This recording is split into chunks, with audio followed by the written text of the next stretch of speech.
chrétiens sont présents à Jérusalem. Ils représentent à peu près 1%, 1,5% de la population de Jérusalem. Donc il s'agit d'une population extrêmement réduite au milieu d'un gros corps israélien et palestinien musulman. Et en fait, l'Église se veut être un pont entre les différentes communautés.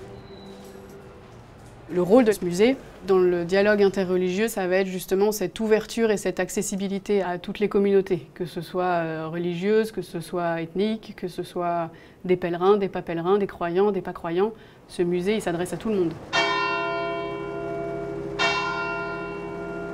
Je pense que ce musée va certainement changer le visage de la vieille ville. D'une part, les chrétiens qui vivent ici vont prendre conscience qu'il y a un patrimoine important chrétien qui se trouve à 2 pas de chez eux.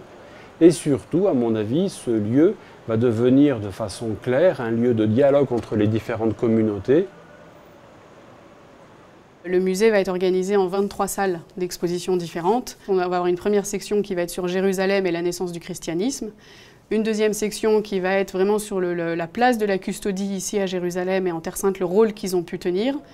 Et la troisième partie qui va être sur les trésors du Saint-Sépulcre et plutôt leur rôle à l'international. Sans oublier 2 salles qui seront dédiées à l'art local, donc à l'art palestinien. Parmi les plus anciens objets, vous avez ici cette cloche qui est liée au carillon de Bethléem, une cloche qui remonte donc à l'époque des croisades.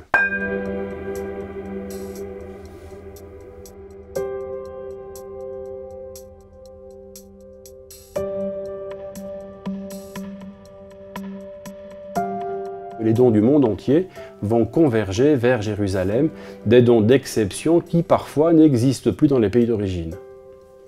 Parmi les œuvres importantes et majeures, vous avez ce calice. Ce calice a été offert par le roi Louis XIV, donc une très très belle œuvre d'orfèvrerie qui n'a pas son équivalent ailleurs, ni à Versailles, ni dans les grands musées. Nous souhaiterions que ce patrimoine qui sert encore aujourd'hui, un patrimoine vivant pour les liturgies, puisse être également présenté dans un musée.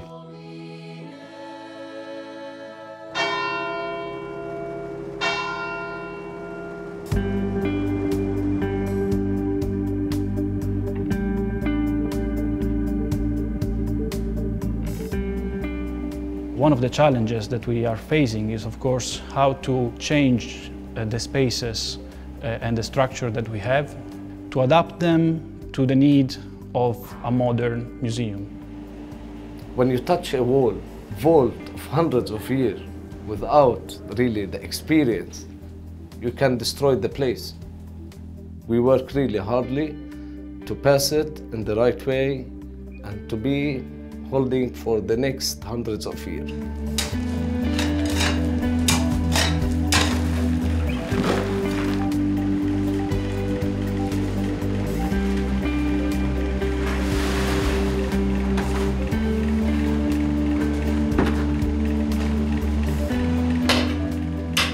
Le rôle d'Alif dans le projet du Terra Sancta Museum, il est crucial parce que déjà, il nous permet de relancer les travaux de grosses œuvres.